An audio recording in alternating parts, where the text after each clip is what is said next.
is the Middle East media advisor for the Norwegian Refugee Council. He joins us now from Amman, Jordan. Thanks so much for speaking to us.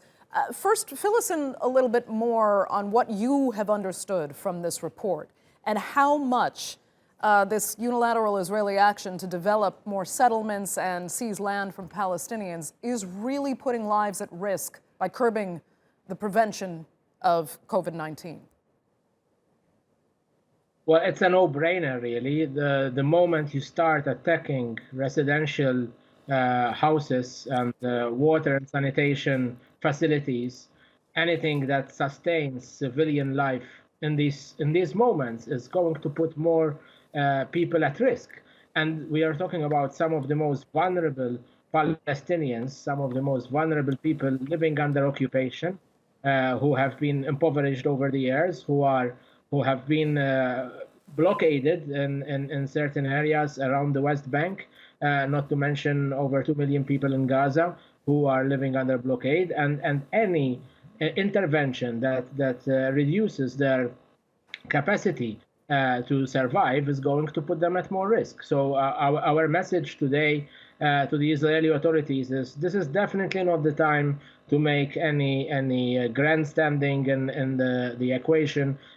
As the occupying force, Israel is actually legally responsible for the health, for the welfare of the people it occupies, that is the Palestinians. Right. But yeah. I was just going to say, Israel has been urged for decades now to just please abide by basic international law and all the resolutions passed by the United Nations. It never really has heeded any of those calls. But do you think the pressure of this pandemic, these unprecedented times, and the fear of this virus that we still don't understand might actually cause Israel to behave differently this time? Well, we're appealing, if anything, for common sense, right? This virus doesn't look at ethnicity, it doesn't look at creed, it doesn't look at whether you're a Palestinian or an Israeli.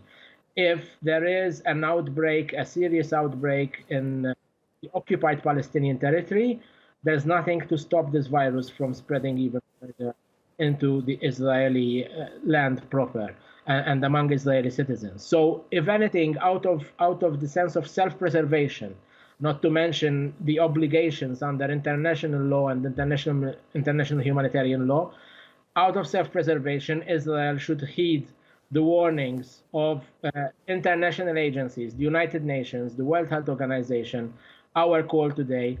Just make sure that you don't undermine these efforts. Secondly, yes, you're right. I mean, Israel has been ignoring its obligations for decades now, and we've been arguing for it to respect those obligations. But that's not enough, of course, because it's not heeding those warnings. So this is where third party states, Western countries, who are also providing aid, and some of the destruction that you've cited at the beginning of your report that has happened has been funded by European nations. And this is where they need to step in and stand up for the funding, the humanitarian cause that they've been trying to support and that Israel is undermining, and take serious steps towards Israel and saying this is unacceptable and that Israel actually has to start refunding the damage that it is causing. But beyond all this, okay, it is ultimately about common sense and Israel's own self-preservation. This virus is spreading, and it doesn't, unlike the walls that Israel builds, this virus respects no walls, it respects no boundaries, and it is going to affect the very same Israeli citizens. Okay. Karl, we'll leave it there. Thank you so much for joining us from Amman. We appreciate it.